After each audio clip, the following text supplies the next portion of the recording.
சென்னை கொசப்பேட்டை பகுதியில் அமைச்சர் சேகர்பாபு வீடு அருகே மின்சார கசிவால் தீ விபத்து ஏற்பட்டதில் பல லட்சம் ரூபாய் மதிப்பிலான பொருட்கள் தீயில் கருகி வீணாகின.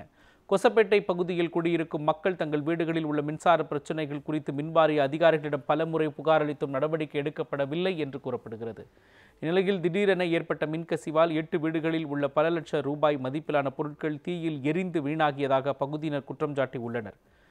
இந்த குடியிருப்புகள் அமைச்சர் சேகர்பாபு வீட்டிற்கு அருகிலேயே அமைந்துள்ளன.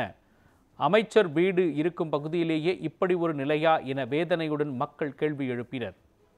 இந்த வோல்டேஜ் நேத்துல இருந்தே கம்மியாயிட்டு அதான் ஒரே லெவலா இல்லை. அது நாங்கள் கம்ப்ளைண்ட்டும் பண்ணியாச்சு, ஆனால் அதுக்கு எந்த ஆக்ஷனும் எடுக்கல. இப்போ அது ஆனால் எங்கேயோ ஆகும் தெரியும். அது இப்போ நம்ம விவி கோயில் ஸ்ட்ரீட்லேயே இது ப்ராப்ளம் வந்துச்சு. இப்போ இங்கே ஃபுல்லாக சின்ன பசங்க ஸ்கூல்லாம் கூட எதிர்க்க இருக்குது. இது சண்டே டைம்லனால பரவாயில்ல. இதுவே நார்மல் டைமில் இருந்தால் எதிர்க்க ஸ்கூலு தெரு ஃபுல்லாகவே ஸ்கூல் சின்ன பசங்க இருப்பாங்க. அது நேற்றே ஆக்ஷன் அவங்க எடுத்திருந்தா சரியாக இருக்கும். இப்போ வீடுகளில் என்னென்ன போச்சு எதுவுமே தெரியல. நைட்டு வெடிய இதே ப்ராப்ளம் தான் இருந்தது. High voltage low voltage, high voltage low voltage. இப்போ எங்கள் வீட்டில் பார்த்தீங்கன்னா ஏசி ஃபயர் ஆகிருக்கு, டிவி ஃபயர் ஆகிடுச்சு, fridge fire, washing machine fire, வீட்டில் பார்த்தீங்கன்னா ஃபுல்லாகவே எரிஞ்சிடுச்சு. இப்போ எதுவும் வந்து இப்போ பார்த்தீங்கன்னா வாழ்வாதாரத்துக்கு எதுவுமே இல்லை. அதனால் விவி கொளத்தில் தான் நான் இருக்கேன். 17ஆம் நம்பர் வீட்டில் இருக்கிறேன். நான் தொழிலுக்கு நான் போனேன், அங்கே வேலை செய்யும். அங்கேருந்து வரத்துக்குள்ளே இந்தமாரி எல்லாம் இருக்குது. ஒரு பொருளும் வீட்டில் கிடையாது. ஸ்கூல் சர்டிஃபிகேட் கூட இப்போ இந்த வேலை மேலே போகிறதுக்கு 15ஆம் தேதி போகிறதுக்கு சர்டிஃபிகேட் கூட அங்கே அதில் மாட்டிக்கினுக்குது. எதுவுமே இல்லை. டிவி, வாஷிங் மிஷின் எல்லாமே கம்ப்ளீட்டாக போயிடுச்சு. நான் எப்போயே அடுப்பு தைக்கணுன்னா கூட எனக்கு ஒன்றும் கிடையாது.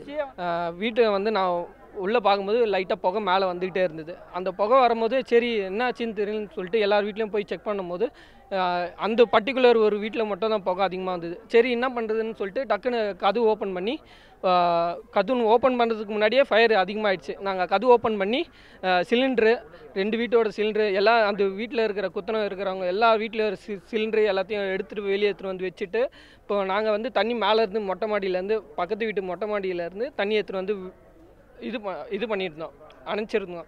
ஸோ இப்போ வீட்டில் வந்து வாழ்வாதாரம் எதுவுமே கிடையாது. எல்லாமே எரிஞ்சு போச்சு. எல்லாமே பண்ண முடியாது. இப்போ அவங்க தூங்குறதுக்கு கூட சாப்பிட்றதுக்கு கூட எதுவுமே கிடையாது.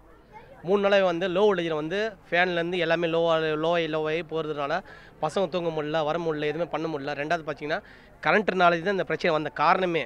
முதல்ல பிரச்சனை கரண்ட்னால தான். நாங்கள் ஃபோன் பண்ண ரெஸ்பான்ஸ் பண்ணல. ஃபோன் பண்ணால் எடுக்க மாட்டாங்க.